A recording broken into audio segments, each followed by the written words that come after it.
TV Kannada. ನಮಸ್ಕಾರ ವೀಕ್ಷಕರೇ, ನಾನು ನಿಮ್ಮ ಗಿರಿಧರ್ ಭಟ್. ನೋಡಿ,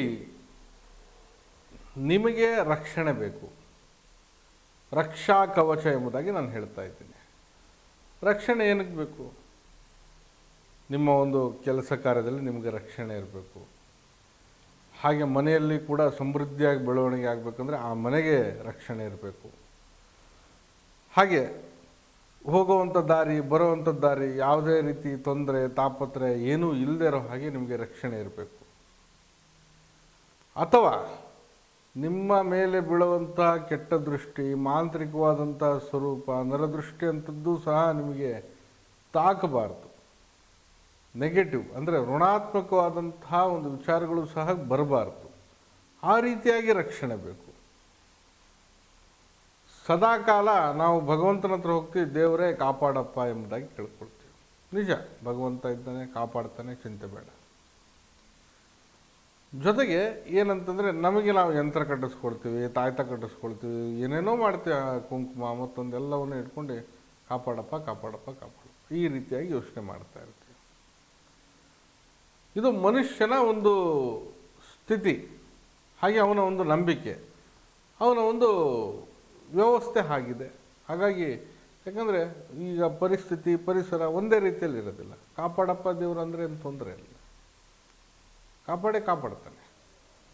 ಹಾಗೆ ನಮಗೆ ನಾವು ಹೇಗೆ ರಕ್ಷಾ ಕವಚವನ್ನು ನಾವು ತಯಾರಿ ಮಾಡಿಕೊಳ್ಬೋದು, ಹಾಗೆ ಇದರಿಂದ ಎಂಥ ಪ್ರಯೋಜನ ಕಾಣ್ಬೋದು ಎಂಬುದಾಗಿ ನಾವು ಈ ದಿನ ತಿಳಿಸ್ಲಿಕ್ಕೆ ಪ್ರಯತ್ನ ಮಾಡ್ತಾ ಇದ್ದೀವಿ. ನೋಡಿ, ರಕ್ಷಾ ಕವಚ ಎಂಬುದಾಗಿ ನಾವು ನಮಗೆ ನಾವೇ ತಯಾರಿ ಮಾಡ್ಕೊಂಡು ಹಾಕ್ಕೊಳ್ಬೋದಾಗಿದೆ. ಬಹಳಷ್ಟು ಜನ ನಾವು ನೋಡ್ತಾ ಇರ್ತೀವಿ, ಕಾಲಿಗೆ ಅಥವಾ ಕೈಗೆ ಕಪ್ಪು ದಾರವನ್ನು ಕಟ್ತಾ ಇರ್ತಾರೆ.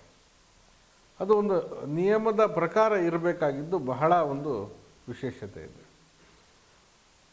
ಆ ಕಟ್ಕೊಳ್ಳುವಂಥದ್ದು ಉದ್ದೇಶ ಸರಿ ಇದೆ. ಆ ಕಟ್ಕೊಳ್ಳುವಂಥದ್ದನ್ನು ಸ್ವಲ್ಪ ಈ ರೀತಿ ಕಟ್ಕೊಳ್ಳಿ, ಖಂಡಿತ ಇನ್ನೂ ಶುಭ ಆಗುತ್ತೆ ಎಂಬುದು ನನ್ನ ಒಂದು ಅಭಿಪ್ರಾಯ. ಈ ಕಪ್ಪು ದಾರವನ್ನು ಕಟ್ಕೊಳ್ತೀವಿ ಸ್ವಯಂಕೃತವಾಗಿ ಕೆಟ್ಟದಾದಂತಹ ದೃಷ್ಟಿಯನ್ನು ಬೀಳದಿರೋ ಹಾಗೆ. ಯಾಕಂದರೆ ಒಂದು ಚಿಕ್ಕ ಮಗು ತನ್ನ ತಾಯಿ ಯಾವುದೇ ದೃಷ್ಟಿ ಬೀಳಬಾರ್ದು ಅಂತ ಹೇಳಿಬಿಟ್ಟು ಒಂದು ಕಾಡಿಗೆಯನ್ನು ಹಚ್ತಾ ಇರ್ತಾಳೆ. ಮಗುವಿಗೆ ದೃಷ್ಟಿ ಆಗಬಾರ್ದು ಎಂಬುದರ ಉದ್ದೇಶ ಅಷ್ಟೇ. ಹಾಗೆಯೇ ಜೀವನ ಎಂಬತಕ್ಕಂಥದ್ದು, ಯಾವುದೇ ದೃಷ್ಟಿ, ತೊಂದರೆ, ಏನು ಕೆಟ್ಟದ್ದು, ಯಾವುದೇ ಪೀಡನೆಗಳು ಸಹ ಬರಬಾರ್ದು ಎಂಬುದಾಗಿ ನಾವು ಮಾಡ್ಕೊಳ್ಳುವಂಥ ರಕ್ಷಾ ಕವಚಗಳು ಎಂಬುದಾಗಿ ನಾವು ತಿಳಿಸ್ತಾ ಇದ್ದೀವಿ. ಇದನ್ನು ದಾರದಲ್ಲಿ ಕಟ್ಕೊಳ್ಳುವಂಥದ್ದು, ಕೈಗಾದ್ರೆ ಅಥವಾ ಕಾಲಿಗಾದ್ರೆ ಎಲ್ಲ ಒಂದು ಕಟ್ಕೊಳ್ತಾರೆ, ಅವರವರ ಒಂದು ಉದ್ದೇಶ. ತಾವೇ ಇದನ್ನು ಈ ಪ್ರಮಾಣದಲ್ಲಿ ಮಾಡಿಕೊಂಡ್ರೆ ಖಂಡಿತವಾಗಿ ಸಂಪೂರ್ಣವಾದಂತಹ ರಕ್ಷಣೆ ನಿಮಗೆ ಸಿಗುತ್ತೆ. ರಕ್ಷಾ ಕವಚ ಎಂಬುದಾಗಿ ನಾನು ತಿಳಿಸ್ತಾ ಇದ್ದೀನಿ. ಯಾವ ರೀತಿಯಲ್ಲಿ ತಾವು ತಯಾರಿ ಮಾಡಬಹುದು? ಒಂದು ಕಪ್ಪು ದಾರವನ್ನು ತೆಗೆದುಕೊಳ್ಳಿ.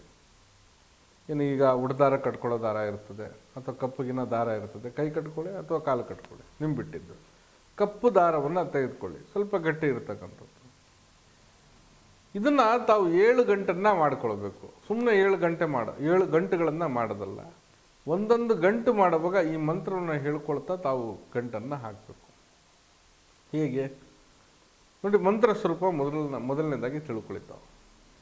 ಮಂತ್ರ ಹೀಗಿದೆ: ಬಲಯೇ ಕವಚಾಯ ಹುಂ.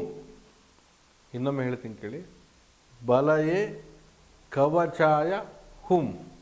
ಇದು ಮಂತ್ರ ಸ್ವರೂಪ. ಈ ಮಂತ್ರವನ್ನು ಹೇಳಿದ ನಂತರ ತಾವು ಅದನ್ನು ಒಂದು ಸಲ ಈ ಒಂದು ಸ್ಥಿತಿಯಲ್ಲಿ ಈ ಉಫ್ ಎಂಬತಕ್ಕಂಥದ್ದನ್ನು ಬಿಡಬೇಕಾಗ್ತದೆ. ಬಲಯೇ ಕವಚಾಯ ಹುಂ ಈ ರೀತಿಯಾಗಿ 3 ಬಾರಿ ತಾವು ಮಂತ್ರವನ್ನು ಹೇಳಿ, ತದನಂತರವಾಗಿ ಒಂದು ಗಂಟನ್ನು ಹಾಕಿ. ಹೀಗೆ ಪ್ರತಿ ಗಂಟೆ ಹಾಕ್ತಾ 7 ಗಂಟೆಗಳನ್ನು ಹಾಕ್ತಾ ಇರ್ತೀರಿ ತಾವು.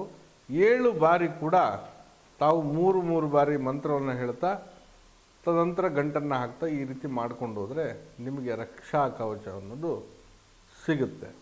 ಅದನ್ನು ತಾವು ಬಲಗೈ ಅಥವಾ ಬಲಗಾಲಿಗೆ ಕಟ್ಕೊಳ್ಳುವಂಥ ಒಂದು ವ್ಯವಸ್ಥೆ ಮಾಡಿ. ಇದರಿಂದ ಎಲ್ಲೋ ಹೋಗ್ತಾ ಇದ್ದೀರಾ, ದಾರಿಯಲ್ಲಿ, ಗಾಡಿಯಲ್ಲಿ, ವೆಹಿಕಲಲ್ಲಿ ಹೋಗ್ತೀರಾ, ರಕ್ಷಣೆ ಸಿಗುತ್ತೆ. ಮನೆಯಲ್ಲಿ ರಕ್ಷಣೆ ಸಿಗುತ್ತೆ. ಮಾಡುವಂಥ ಕೆಲಸ ಕಾರ್ಯದಲ್ಲಿ ತೊಂದರೆ ಮಾಡ್ತಕ್ಕಂಥ ಜನ, ಶತ್ರುಪೀಡೆ, ಕೆಟ್ಟ ದೃಷ್ಟಿ ನರದೃಷ್ಟಿ ಅಂಥದ್ದು ಸಹ ರಕ್ಷಣೆ ಸಿಗುತ್ತೆ. ಯಾರೊಬ್ರು ಏನೋ ಮಾಡಿಸ್ಬೇಕಂತ ಇದ್ದರೆ ಮಾಡಿಸ್ತಾರೆ, ಮಾಡಿಸಿದ್ರು ಕೂಡ ನಿಮಗೇನೂ ಆಗೋದಿಲ್ಲ. ಆ ರೀತಿಯಲ್ಲಿ ರಕ್ಷಣೆ ಸಿಗುತ್ತೆ. ಈ ಮಂತ್ರವನ್ನು ಈ ಪ್ರಮಾಣದಲ್ಲಿ ಹೇಳ್ಕೊಂಡು ಈ ರೀತಿಗೆ ಗಂಟು ಹಾಕ್ಕೊಂಡು ತಾವು ವಿಚಾರ ಮಾಡಿದ್ರೆ ಖಂಡಿತವಾಗಿ ಸಂಪೂರ್ಣವಾದಂತಹ ರಕ್ಷಣೆ, ರಕ್ಷಾ ಕವಚ ತಾವು ಪ್ರಾಪ್ತಿ ಮಾಡಿಕೊಳ್ಳೋ ಹಾಗೆ ಈ ಒಂದು ಸಿದ್ಧಾಂತ ಹೀಗಿದೆ. ಖಂಡಿತ ಮಾಡಿ, ಇದರಿಂದ ಯಶಸ್ಸು ಪಡೀರಿ, ಲಾಭ ಪಡೀರಿ. ಹಾಗೆ ಒಳ್ಳೆಯ ರೀತಿಯಲ್ಲಿ ಜೀವನವನ್ನು ಸ್ವಚ್ಛಂದವಾಗಿ ಮಾಡಿ, ಭಯ ಬೇಡ, ಅಂಜಿಕೆ ಬೇಡ, ಚೆನ್ನಾಗಿರಲಿ ನಿಮ್ಮ ಬದುಕು. ಇದು ಈ ದಿನದ ವಿಶೇಷವಾದಂತಹ ಕಾರ್ಯಕ್ರಮದಲ್ಲಿ ನಾನು ತಿಳಿಸ್ತಾ ಇದ್ದೀನಿ. ಖಂಡಿತ ಮಾಡಿ, ಶುಭ ಫಲಿತಾಂಶ ಪಡೀರಿ. ನಮ್ಮ ಕಚೇರಿ ಜ್ಞಾನಭಾರತಿ ಯೂನಿವರ್ಸಿಟಿ ಕ್ವಾರ್ಟರ್ಸ್ ಬಳಿ ಇದೆ. ಕಚೇರಿ ಮತ್ತು ಮನೆ ಎರಡೂ ಇದೆ ಬೆಂಗಳೂರಲ್ಲಿ. ಬಂದು ಭೇಟಿಯಾಗೋರು ಮೊದಲೇ ಕರೆ ಮಾಡಿ ಸಮಯವನ್ನು ನಿಗದಿಪಡಿಸ್ಕೊಂಡು ಬನ್ನಿ. ಅಥವಾ ಬರಲಿಕ್ಕೆ ಸಾಧ್ಯ ಇದ್ದರೆ ಫೋನಲ್ಲಿ ಕೇಳೋರು ಕರೆ ಮಾಡಿ ಸಮಾಲೋಚನೆ ಮಾಡ್ಬೋದಾಗಿದೆ. ಎಲ್ಲರಿಗೂ ಸಹ ಶುಭವಾಗಲಿ. ನಮಸ್ಕಾರ. ಟಿವಿ ಕನ್ನಡ.